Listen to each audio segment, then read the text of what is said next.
The Galactic Defense Academy hung in orbit above Axiom, prime like a massive steel fortress among the stars. 47 different species sent their best warriors to train within its walls, each one hoping to prove their worth against the galaxy's finest soldiers. The Academy's reputation stretched across 100 systems. Only the strong survived its brutal training. Only the best earned their place among the elite for 2 standard years. One name had dominated every record board, every combat simulation, every whispered conversation in the mess halls. Cadet Zero. The Kryn warrior stood 9 feet tall, his obsidian exoskeleton gleaming under the harsh training lights. 4 powerful arms moved with deadly precision, each one capable of crushing steel or wielding a blade with master-level skill. His record spoke louder than any boast. 847 victories. 0 losses, 0 draws. Other cadets avoided the training mats when Zero entered. Some species had withdrawn entire delegations after their champions faced him in combat. The instructors watched Zero with a mixture of pride and concern. They had never seen a natural warrior with such perfect, merciless efficiency. Zero treated every training exercise as actual warfare. He showed no mercy, offered no quarter, gave no second chances when Zero fought. Cadets ended up in medical bays when Zero strategized. Enemy positions crumbled before overwhelming force when Zero moved. Others fled. The morning transport shuttle arrived with the usual fanfare. Academy staff gathered to welcome the new transfers. Instructors reviewed their files. Senior cadets sized up the fresh competition. The shuttle's main hatch hissed open. A massive Thorian warrior emerged first, followed by a floating hexapod administrator. Then 3 Vulcan scouts moving in perfect formation. Then something unexpected stepped onto the platform. A human female, barely 5 feet 6 inches tall, wearing a standard Academy uniform that seemed too large for her small frame. Her dark hair was pulled back in a simple tie. Her brown eyes scanned the crowd with quiet assessment. Beside her walked an earth animal, a German shepherd, its tan and black fur clean and well-groomed, its ears alert and forward. Immediate laughter rippled through the gathered cadets. A human? They're Deathworlders, but so weak. Look at that creature with her. Is that a pet? Why would the Academy accept such a fragile species? Even the instructors exchanged puzzled glances. Humans were rare in the galactic community. Their world had only joined the Federation 15 years ago. They had no natural armor, no venomous bite, no claws or fangs worth mentioning. Their physical strength ranked near the bottom of known warrior species. The human Lieutenant Sarah Chun, according to her file, walked calmly through the mockery. Her canine companion stayed at her side. Moving with disciplined precision, they crossed the landing platform without acknowledging the stares and whispers. That evening, the Grand Hall filled with cadets for the traditional orientation ceremony. Commander Vex, a scarred veteran of 100 battles, stood at the podium to welcome the new transfers. The Academy does not care about your species, Vex announced, his voice carrying across the massive chamber. It does not care about your homeworld or your family legacy here. Only one thing matters. Can you survive? Can you fight? Can you win? As the ceremony concluded, Cadet Zero rose from his position among the senior cadets, his 4 arms crossed in the traditional Kryn challenge stance. I am Cadet Zero. His voice rumbled like grinding stone. For 2 years, none have defeated may offer the traditional challenge of dominance to all new transfers. Face me now, or accept your inferior position. Silence fell across the hall. Most new cadets looked at their feet, unwilling to meet Zero's gaze. The Thorian warrior from the morning shuttle actually took a step backward. Then a calm voice cut through the tension. I accept. Every head turned. Sarah Chan stood, her small form dwarfed by the aliens around her. The German shepherd sat alertly at her side, its intelligent eyes fixed on Zero. Laughter erupted again. Louder this time, Zero's mandibles clicked in what might have been amusement. "I do not fight hatchlings," he said, his tone dismissive. "Withdraw now, human. Before you are broken, return to your soft world and leave warfare to those bred for it." Sarah walked forward. Her boots echoing on the stone floor, she stopped 10 meters from Zero, standing straight despite the massive height difference. "I didn't travel 300 light years to withdraw," she said, her voice steady.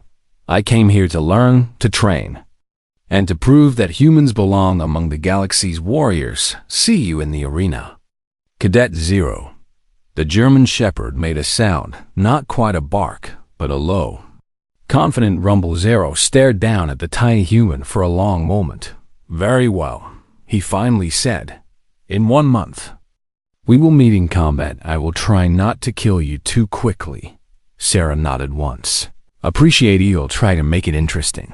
She turned and walked back to her seat, the canine following precisely at her heel. The hall exploded into conversation. Cadets from dozens of species began placing bets. 97% predicted Zero would win in under 3 minutes.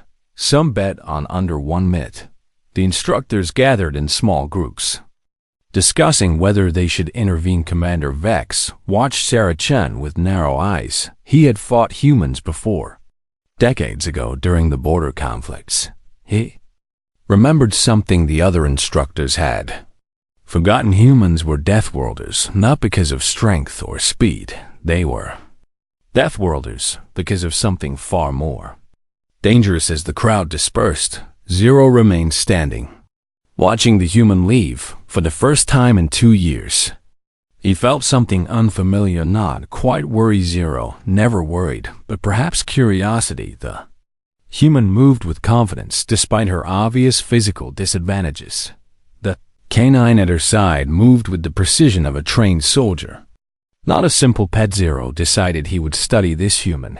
He would learn her weaknesses, catalog her limitations. Then, in 1 month, he would demonstrate to the entire academy why the Kryn were the galaxy's perfect warriors and why humans, no matter how brave, had no place among them. Sarah Chen walked back to her assigned quarters, Apollo padding silently beside her. She could feel the stares, hear the whispers. They all expected her to fail. They all believed she would break. She smiled slightly. They had no idea what humans were capable of. They had never faced a species that survived by being too stubborn to die. They had never fought a people who brought their best friends to war. Apollo looked up at her, and through their neural link, she felt his calm confidence. 1 month, she whispered.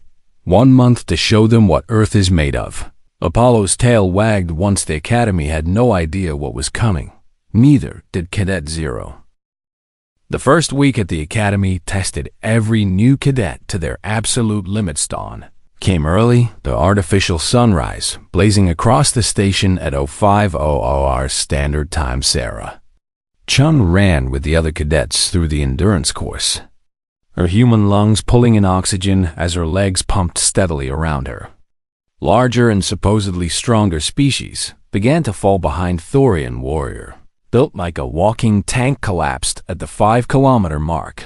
The Vulcan scouts, so fast in short bursts, needed rest breaks every 2 kilometers. Sarah kept running. Apollo matched her stride for stride, his tongue lolling but his pace never faltering. By the 10-kilometer mark, only 30 cadets remained running. By 15 kilometers, only 10. Sarah and Apollo crossed the 20-kilometer finish line, 5th overall. Barely breathing hard, the other 4 who finished before her were all from high-endurance species.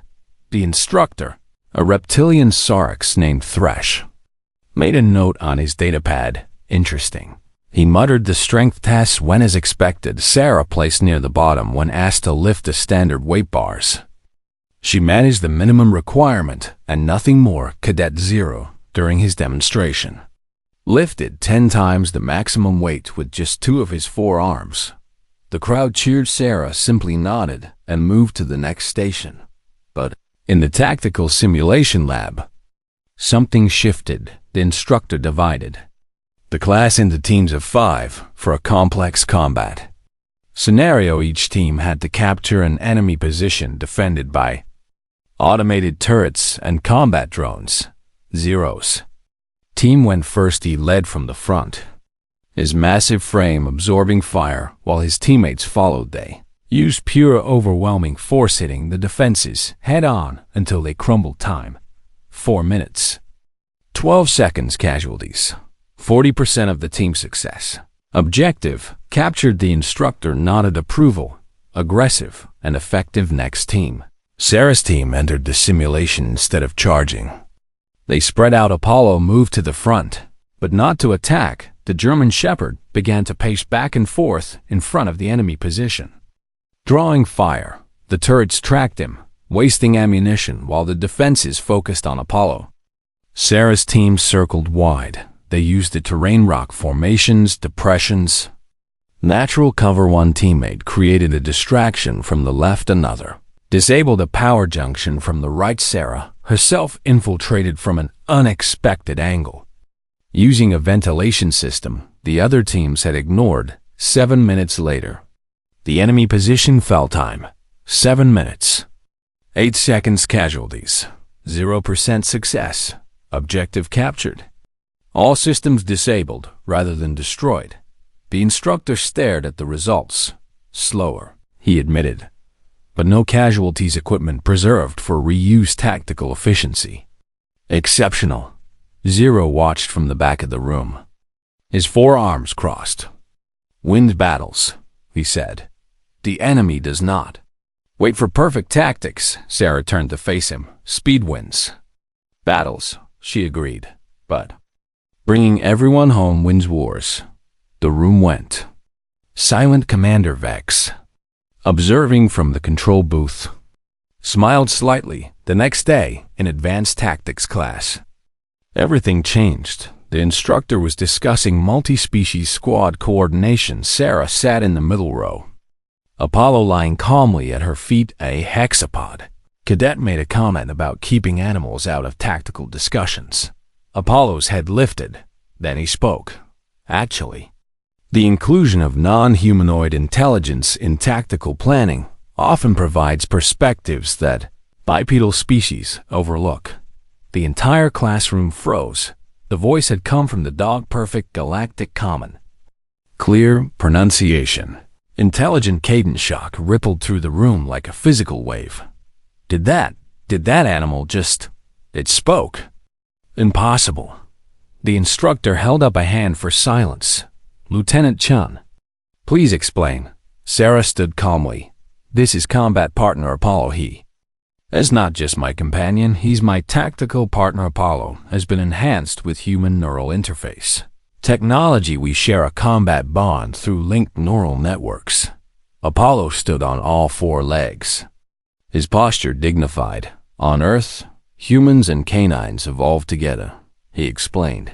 For 40,000 years. We hunted as partners, fought as allies, lived as family. When humanity reached for the stars, we reached with them. The companion program allows us to continue that partnership at the highest levels of combat and strategy.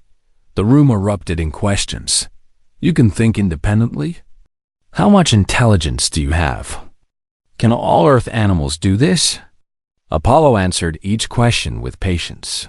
Yes. I think independently. The neural link shares information. But my consciousness remains my own. My intelligence has been enhanced to approximately human-level cognitive function. Though I process information differently, no. Not all Earth animals receive this enhancement. Candidates are carefully selected based on temperament, bonding capability, and aptitude. A senior cadet, a Dravic warrior, leaned forward. Why would a species share such power with animals? Why not keep the enhancement for yourselves? Sarah answered this one. Because we learned something 40,000 years ago that apparently the rest of the galaxy hasn't figured out yet together. We're stronger than apart. Humans are persistence hunters. Tactical thinkers. Canines have superior senses, faster reflexes. Different problem-solving approaches. We don't use each other, we complete each other. Apollo's tail wagged slightly. Plus, we're really good at unconditional loyalty and friendship. Humans value that more than you'd think. Even Zero attended this class. Though he rarely bothered with academic lectures, he took notes on his datapad, his expression unreadable after class. He approached Sarah directly. "This changes nothing," he said. "Enhanced or not, an animal is still an animal and you are still weak." Apollo sat at Sarah's side, calm and alert. "I've noticed you train alone," the dog said. "Every session. Every exercise you work without teammates. Why is that?" Zero's mandibles clicked in irritation. "I need no pack. I am sufficient alone. Relying on others creates weakness." Or, Apollo replied quietly, "Training alone creates blind spots. A pack tests you in ways no individual can. They see weaknesses you hide from yourself." Zero turned and walked away without responding, but Sarah noticed. He had clenched all 4 of his fists that week. The Academy ran its infamous survival exercise. 100 cadets dropped into the hostile environment dome in teams of 5. The objective: survive 7 days and reach the extraction point 300 kilometers away. The dome simulated a deadly alien world. Extreme temperatures, hostile wildlife, treacherous terrain. Zero's team dominated from the start. They moved fast and fought hard when another team challenged them for a water source. Zero personally defeated all 5 opponents in under 2 minutes. His team reached the extraction point in just 2 days. Record time: 15 cadets from other teams required medical treatment after encountering Zero. Sarah's team took a different approach. They moved carefully, mapping resources, avoiding conflict when possible. On day 3, they found another team trapped in quicksand. Sarah's team spent 4 hours conducting a rescue. On day 4, they shared their rations with a team whose supplies had been destroyed by day 6. 3 other teams had asked to travel with Sarah's group. She agreed when they reached the extraction point on day 7. 34 cadets arrived together, not just Sarah's original team, but a combined force of multiple teams who had decided cooperation beat competition. Commander Vex stood at the extraction point personally. He reviewed both results. "Cadet Zero," he said, "you reached the objective in record time. Exceptional performance. Congratulations." Zero nodded, accepting the praise. "Cadet Chun," Vex continued, "you took more than twice as long, but you brought 34 cadets home, several of whom abandoned their original teams, specifically to follow your leadership when the real war comes. Which victory matters more?" Zero's expression hardened. "Sentiment is weakness. The strong need no followers. Only victory. Those who cannot keep pace deserve to fall behind." Sarah met his gaze. "In war, every soldier matters. We win together, or we don't win at all." The watching cadets murmured among themselves. Some nodded in agreement. Others looked at Zero with newfound uncertainty. That night, Sarah and Apollo reviewed combat footage of Zero. They watched him fight, studied his patterns. "He's fast," Sarah observed. "Overwhelmingly powerful direct tactics. No deception." Apollo analyzed the movement patterns. "He expects fear. His opening moves are designed to intimidate when opponents freeze or panic. He capitalizes immediately, so we don't freeze." "No," Apollo agreed. "We move, we stay mobile. Unpredictable. We make him chase us." Sarah smiled. "We make it a marathon, not a sprint." Exactly. Humans are pursuit predators. We evolved to run prey to exhaustion over hours, and you evolved to help us do it. Apollo's tail wagged.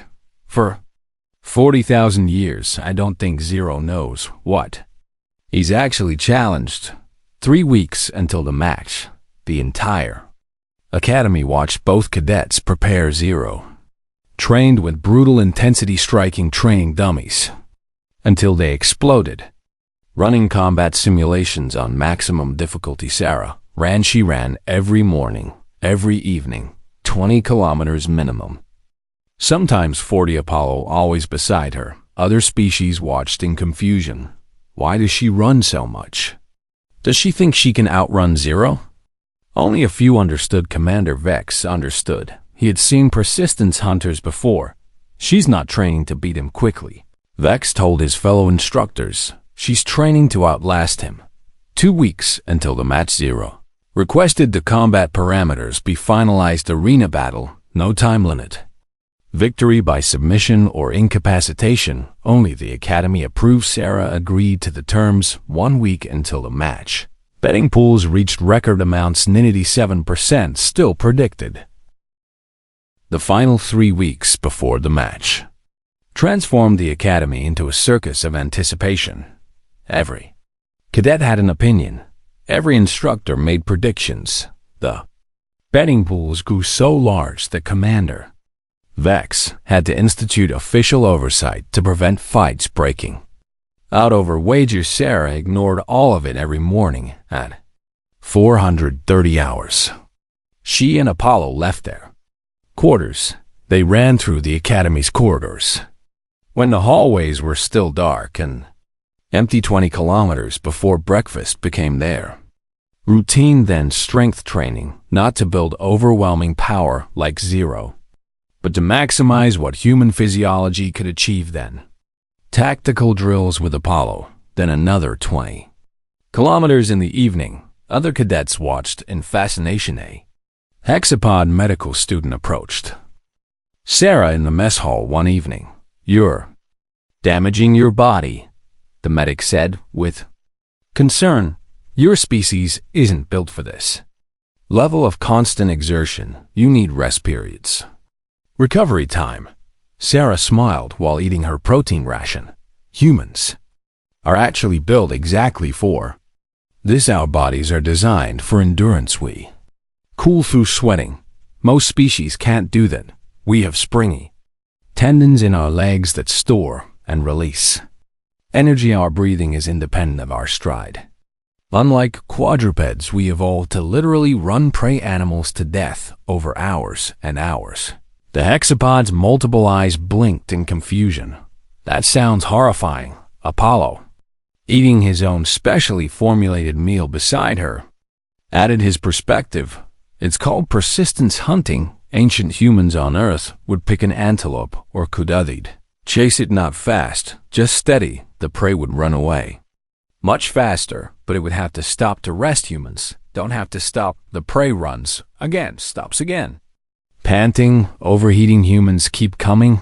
This continues for hours. Eventually, the prey literally dies from exhaustion and heat stroke. Humans just walk up and claim their meal." The hexapod looked disturbed. "Your species are endurance predators?" "For millions of years," Sarah confirmed. "We're not the strongest or fastest, but we're really, really good at not giving up." Word of this conversation spread through the Academy like biology class the next day. The instructor, a scholarly Zix named Professor Quell, decided to address the topic directly. Given the upcoming match, Quell announced, "Today we'll discuss predator classifications. Who can name the primary types?" Hands and appendages rose across the classroom. Ambush predators. Someone called out, "Pursuit predators. Pack hunters. Venomous predators." Quell nodded. "Correct now. Most Academy species evolved from either ambush or pursuit predators. The Kryn, like Cadet Zero, are ambush predators. Overwhelming force. In short, devastating attacks." Zero sat straighter, clearly pleased with this designation. The Vulcan are pursuit predators. High speed over moderate distances. The Dravik are venomous predators. Quick strikes with toxic delivery systems. Now, who can tell me about human evolution? Silence. No one knew much about Earth's evolutionary history. Quell gestured to Sarah. "Cadet Chen, perhaps you can explain?" Sarah stood, Apollo beside her. "Humans are persistence predators," she began. We evolved on grasslands, where prey animals were faster and stronger than us, so we developed a different strategy. We didn't need to catch them quickly, we just needed to outlast them. She walked to the front of the class. Human bodies have several unique features. First, we're bipedal, walking upright, frees our hands and makes our movement more energy efficient over long distances. Second, we have exceptional cooling systems, millions of sweat glands across our entire body. Most species cool by panting, which means they can't run and cool simultaneously. Humans can do both. Apollo took over the explanation. Third, humans have incredible stamina recovery. Their cardiovascular systems are designed for sustained effort. Fourth, they can carry water and supplies while running those free hands again. And fifth, they have exceptional tracking abilities. Humans can follow prey for hours by reading signs, predicting behavior.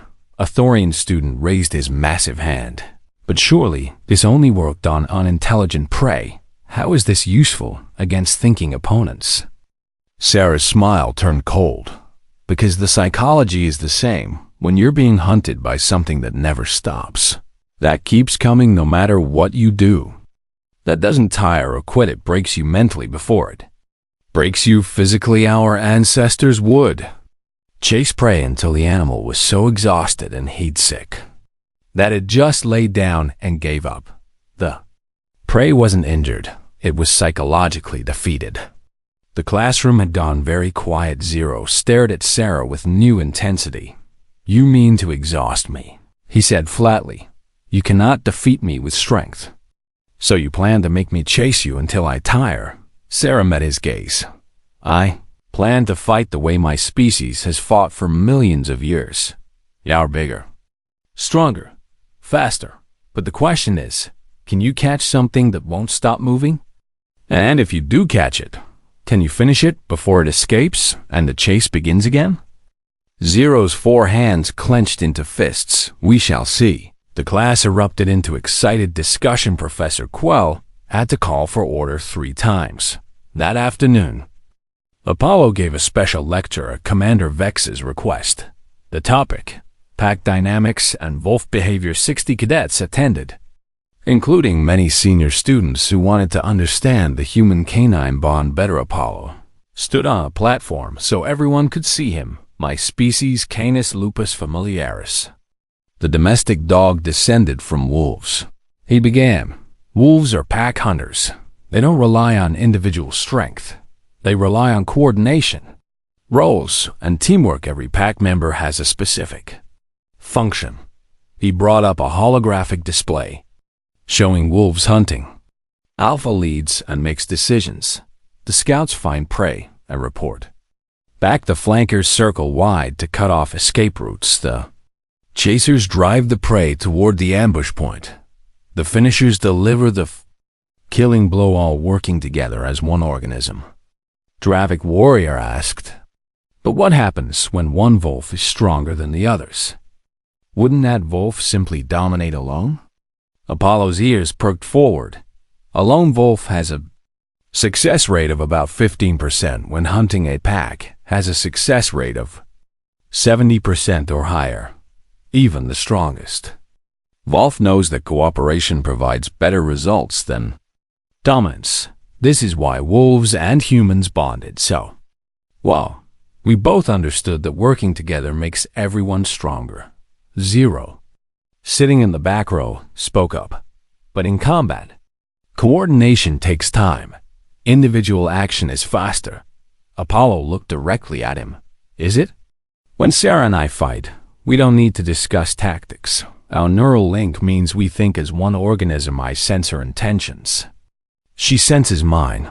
We react to threats simultaneously from different angles. You've never faced this before. You've only fought individuals, one at a time. You've never fought a true pack. Zero stood abruptly and left the lecture, but many noticed he had recorded the entire session on his datapad. The final week arrived. Sarah and Apollo increased their training intensity. They practiced combat drills, specifically designed for mobility strike. Retreat, reposition, strike again. They studied Zero's fighting patterns obsessively. He leads with his upper right arm. Sarah noted while watching footage. It's his strongest. He uses it to create openings. And he always advances forward, Apollo added. Never sideways. Never back. He's trained to overwhelm and dominate space. So we don't let him control the space. Exactly. We fight in 3 dimensions. Use elevation. Dig in when needed. Stay unpredictable. They practiced until their movements became instinctive. Sarah would move left. Apollo would automatically compensate. Right. Apollo would engage. Sarah would provide covering fire. They fought as one organism with 2 bodies. Meanwhile, Zero trained in isolation. He ran combat simulations. Against multiple opponents, he practiced fighting while exhausted. He even attempted endurance runs, trying to build the stamina to match a human, but Kryn. Physiology wasn't designed for it. His species was built for explosive power, not sustained effort. After a 15-kilometer run, Zero collapsed. His breathing labored and painful. A medical officer found him and forced him to rest. You're pushing you. Biology past safe limits. The medic warned. Your species needs rest periods between exertions. You can't train like a human. You're not built for it. Zero's mandibles clicked in frustration. Then I will defeat her before endurance becomes a factor. We'll end this quickly. But doubt had crept into his mind for the first time in years. The night before the match, Sarah and Apollo sat together in their quarters. Neither slept much. Nervous? Apollo asked through their neural link. Terrified. Sarah admitted. He could kill me in 1 hit if he connects cleanly. Everything depends on not being where he expects. We've trained for this. We know his patterns. Patterns can change. He's smart. He'll adapt. Apollo rested his head on her knee. Then we adapt faster. That's what humans do best, remember? We adapt. We endure. We overcome. Sarah scratched behind his ears. I'm glad you're with me. Couldn't do this alone. You're never alone. That's the point of being pack. Across the academy, Zero stood in the observation deck, looking at Earth's distant blue orb. He had reviewed everything he knew about humans. Their history showed endless wars, survival through ice ages, persistence through countless disasters. They had crawled from caves to starships in an evolutionary blink, not through strength, but through stubborn refusal to accept defeat. Zero recognized something uncomfortable. He had never faced an opponent who viewed loss as simply another problem to solve. Every species he'd defeated had accepted their limitations. Humans apparently didn't believe in limitations. Perhaps, Zero said to himself, this will actually be interesting. He turned from the window. The grand arena filled to capacity hours before the scheduled match timed. 1,200 cadets packed the observation tiers. Instructors occupied special viewing boxes, even off-duty. Academy staff arrived to witness what everyone expected to be a spectacular and brief demonstration of Kryn's superiority. The betting pools closed with overwhelming odds favoring Zeroninity. 7% predicted his victory. The average time estimate, 3 minutes and 42 seconds. Only 6 humans bet on Sarah. They bet she would win after 1 hour. The other species considered this hilarious. Commander Vex stood in the control booth, his scaled face unreadable. He had fought humans decades ago during the border conflicts. He remembered watching human Marines continue fighting with injuries that would incapacitate any other species. He remembered their unsettling ability to simply refuse to quit. This will be educational, he murmured to himself. The arena itself was massive, 200 meters in diameter, with varied terrain designed to simulate real combat conditions. Rock formations jutted up at irregular intervals. Deep trenches cut across sections of the floor elevation. Changes created tactical opportunities lighting. Simulated harsh desert sun at precisely 1400 hours. The arena's main entrance opened. Cadet Zero entered 9 feet of obsidian-plated warrior. 4 arms carrying traditional Kryn blade staff armor gleamed. Freshly polished and reinforced his movements. Radiated controlled power and absolute confidence. The crowd erupted in cheers. Zero raised all 4 arms in acknowledgement he was their champion. Their undefeated warrior, the opposite entrance opened. Sarah Chun walked onto the arena floor in light tactical gear, standard issue photon rifle across her back, combat knife on her hip. Minimal armor, just enough to meet regulation requirements. Beside her, Apollo moved with military precision. The German Shepherd wore a tactical harness fitted with a personal shield generator.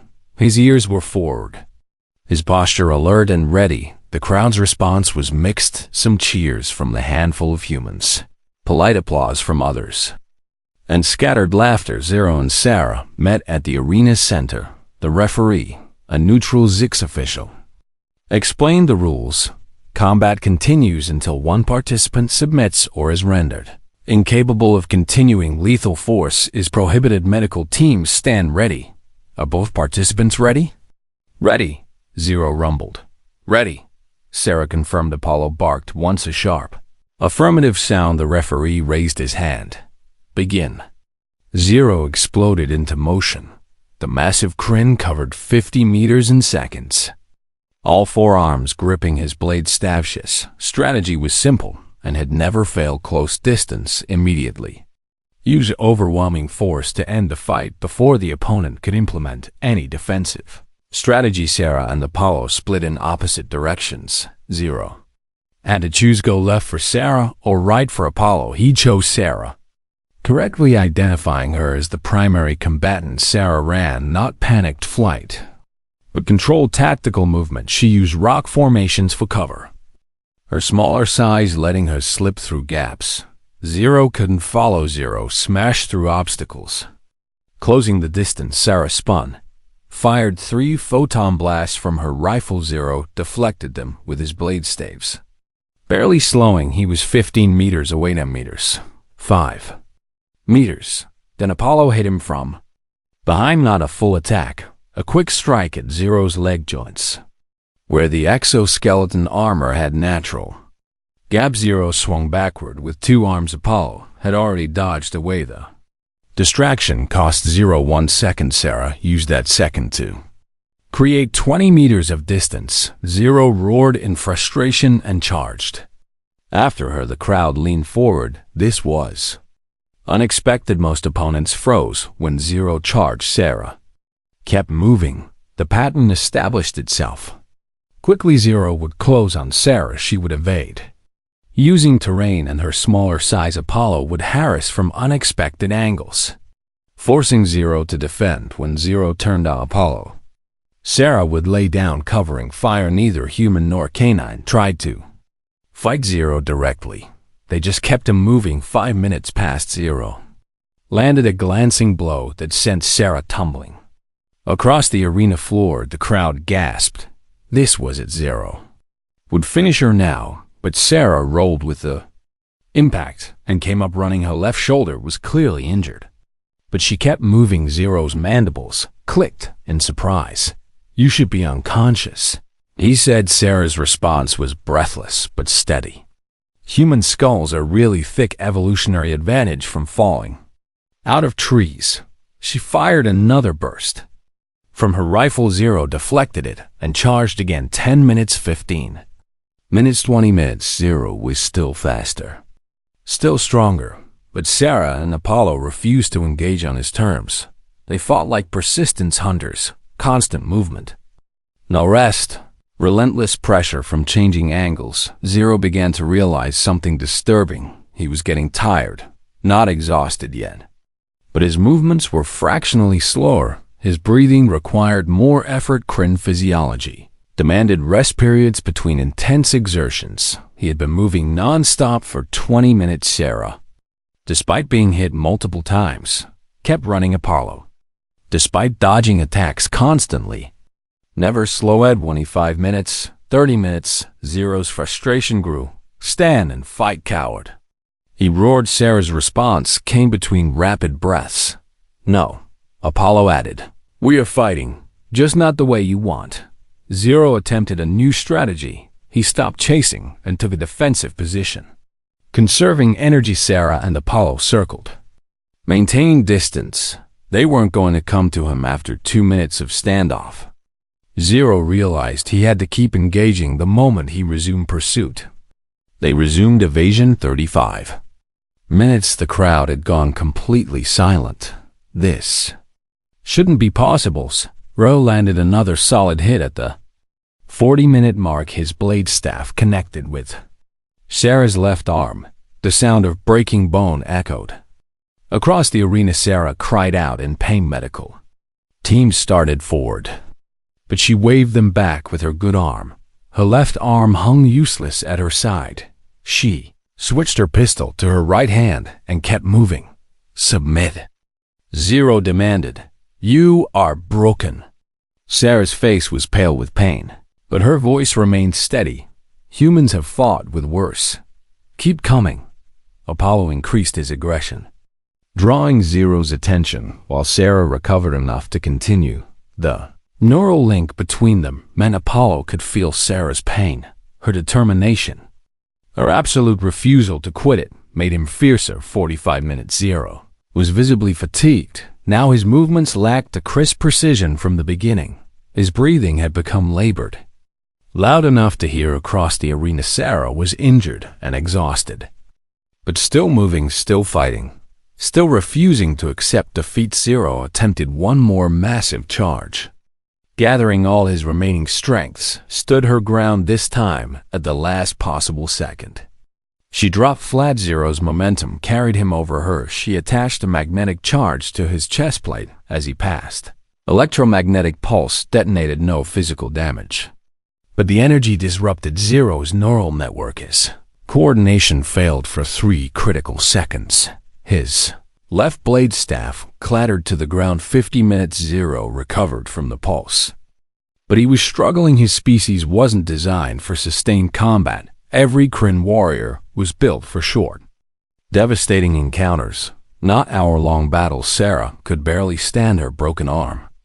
Multiple contusions, exhaustion from constant movement, but humans evolved to hunt until the prey collapsed. She was doing exactly what her species had done for millions of years, refusing to stop. 60 minutes. Zero attempted one final desperate charge, all his remaining energy focused into one attack. If he could connect cleanly, the fight would end. Sarah and Apollo executed their counter with perfect synchronization. Apollo swept Zero's legs using a technique they'd practiced hundreds of times. Zero's balance failed. Sarah used his own momentum against him, redirecting his fall. The massive Kryn crashed to the arena floor. Sarah was on him immediately, her combat knife at the throat joint and his exoskeleton. 1 hour, 7 minutes, 33 seconds. Total silence in the arena. Sarah, exhausted and injured, spoke clearly. Yield. Zero lay motionless beneath her, his forearms spread wide in defeat. His breathing was ragged, his body trembling with exhaustion. Impossible, he whispered. I am superior, stronger, faster, better armed. This cannot be. Apollo sat calmly beside them. You were never fighting one opponent. You fought a pack. That's why you lost. Sarah pressed the knife slightly closer.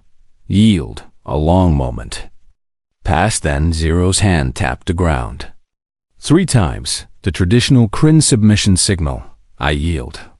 The arena erupted, not in celebration exactly, but in shock, disbelief. 1,200 cadets and instructors had just witnessed the impossible. Medical teams rushed onto the floor.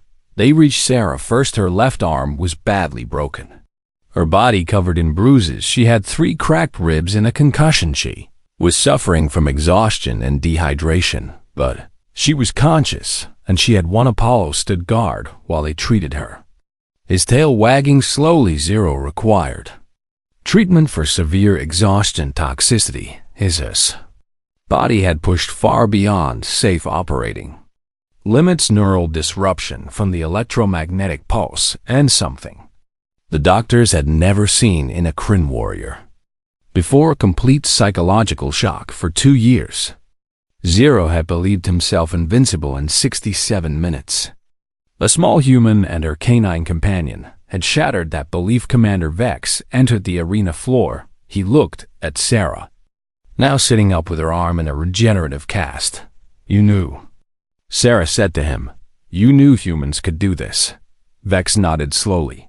"I fought your species once. I learned that day that winning against humans requires ending the fight quickly, because if you give them time, if you let them turn it into a test of endurance and will, they never quit." The medical bay hummed with activity for hours after the match. Sarah occupied bed 7, her broken arm secured in a regenerative cast that glowed softly with healing energy. Multiple contusions covered her body, turning her skin purple and yellow. 3 cracked ribs made breathing painful, but she was awake, alert, and smiling. In the adjacent bed lay Cadet Zero. The massive Kryn warrior was connected to multiple monitoring systems. Exhaustion toxicity had pushed his body to dangerous limits. Neural disruption from the electromagnetic pulse required careful treatment, but the physical injuries weren't what concerned the medical staff. Most of Zero had suffered complete psychological shock for 48 hours. He barely spoke. He stared at the ceiling, his forearms occasionally clenching and unclenching. Doctors whispered among themselves. They had never seen a Kryn warrior so mentally defeated. Other cadets flooded into the medical bay, not to mock Sarah, but to ask questions. "How did you keep running? Weren't you afraid? That move at the end, where did you learn that?" Apollo, resting on a cushion beside Sarah's bed, became the center of attention. Cadets from a dozen species surrounded him, fascinated by the concept of human-canine partnership. "You really evolved together?"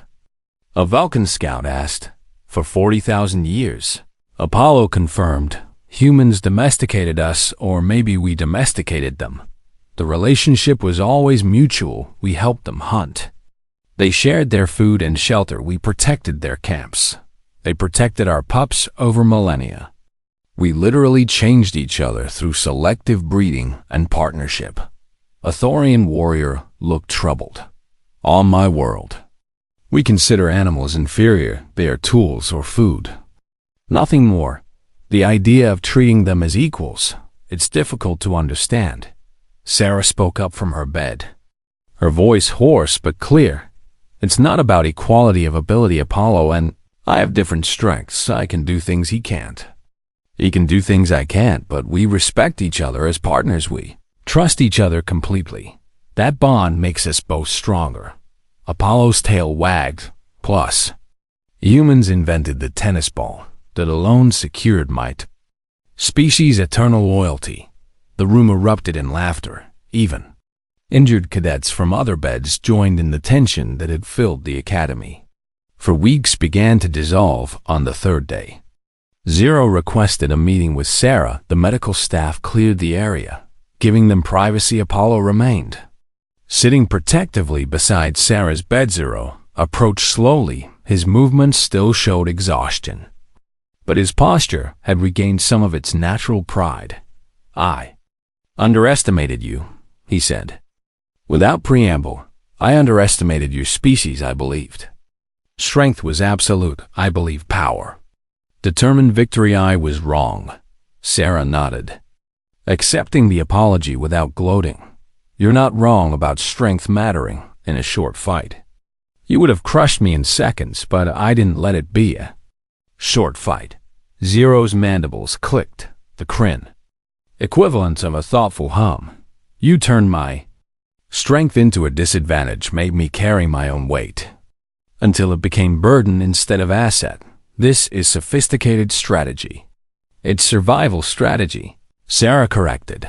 "Humans aren't the biggest or strongest species on Earth. Never were. We survived by being smart, adaptable, and too stubborn to die." Apollo added, and by making friends with the right people, or in this case, the right canines. Zero looked at Apollo with new eyes. You fought together as one organism. The neural link, I researched it after your lecture. The technology is impressive, but the bond itself is more important, yes? Yes, Sarah confirmed. The technology just helps us coordinate. The actual strength comes from trust. Apollo knows. I'll never abandon him. I know he'll never abandon me. That's certainty. Let's us take risks we couldn't take alone. Zero stood silently for a long moment. Then he spoke words that clearly cost him great effort. Teach me. Sarah blinked in surprise. Teach you what? Teach me this persistence, this refusal to accept defeat. I have trained my entire life to be the perfect warrior, but I trained alone. I relied on individual superiority. You showed me that approach has limitations. He gestured with all four arms. I can teach you to harness power like mine, to strike with devastating force, to use size and strength efficiently in exchange. Teach me endurance. Teach me to fight as part of something larger than myself. Sarah extended her good hand. Partners? Zero clasped her hand carefully, mindful of his strength and her injuries. Partner Sampak. Apollo stood and placed one paw on their joined hands. Pack. News of the alliance spread through the academy within hours. The undefeated Kryn champion and the human who defeated him. Training together, it sparked conversations. Across every species, Commander Vex called an emergency instructors meeting. The match has revealed fundamental gaps in our training philosophy. He announced, we focus on individual combat excellence, but warfare is rarely individual. We need to incorporate team dynamics, endurance training, and psychological resilience into our core curriculum. The changes began immediately. New endurance courses were added, designed to test stamina over hours rather than minutes. Team-based exercises increased from 20% to 50% of combat training, and most surprisingly, the Academy initiated the Companion Integration Program. Species were invited to explore bonding with animals from their homeworlds. Not every species had suitable candidates, but several did. The Vulcan discovered their planet's raptor analogs could be trained as aerial scouts. The hexapod began working with hive insects, creating collective intelligence networks. Even the Thorian, initially resistant, started experimenting with their worlds. Massive beetles as heavy support units. Sarah spent her recovery time teaching informal classes. Endurance isn't just physical, she explained to a group of 30 cadets. It's mental. It's the ability to push past pain, past fear, past the voice in your head saying you should quit. Humans developed this over millions of years of survival. You can develop it through training and mindset. Zero attended every class. He took notes obsessively. He asked questions that revealed deep thought. How do you maintain morale when exhausted? What techniques prevent psychological collapse during extended hardship? How do you convince your body to continue when it demands rest? Sarah answered each question honestly. Sometimes you don't maintain morale. You just keep moving anyways. Sometimes you do collapse psychologically, but you recover and continue, and you convince your body to continue by remembering why you're fighting for me. It's protecting the people I care about. For Apollo, it's loyalty to the pack. For you, it might be something else, but you need that core reason. Zero absorbed everything like a student with a master teacher. The transformation in him was visible. He began training with other cadets instead of alone. He still dominated most exercises, but now he helped others improve rather than simply defeating them. He ran endurance courses with Sarah and Apollo, pushing his Kryn physiology to new limits. 8 weeks after the match, the Academy held its final training exercise of the term. 100 cadets, divided into teams of 5, faced a complex multi-objective scenario. Sarah, Apollo, and 0 formed the core of Team 7. Joining them were a Vulcan scout named Rissa and a Dravic combat specialist called Keller. Objective: infiltrate an enemy compound, retrieve classified data, and extract without casualties. Team 7's approach combined everyone's strengths. Rissa scouted ahead, using her natural speed for reconnaissance. Kel provided venomous strikes for silent takedowns when necessary. 0 offered overwhelming power for breaking through hardened defenses. Sarah coordinated tactics and maintained team morale. Apollo managed communication and watched for threats the others missed. They executed flawlessly when they encountered heavy resistance at the data vault. 0 didn't charge alone. Instead, he anchored the defensive position while Sarah and Rissa flanked when exhaustion threatened the team during a long extraction march. Sarah taught them breathing techniques and mental exercises when enemy forces surrounded them. They fought as a coordinated unit rather than 5 individuals. They completed the objective in record time with 0 casualties, but more impressively, they maintained perfect teamwork throughout. Commander Vex reviewed the exercise results with satisfaction. Team 7 demonstrated something remarkable. He announced to the assembled instructors, not just individual excellence, but synergistic capability. The whole became greater than the sum of parts. This is what warfare actually requires. Graduation ceremony arrived. On a crisp, artificial morning, 1,200 cadets assembled in the Grand Hall.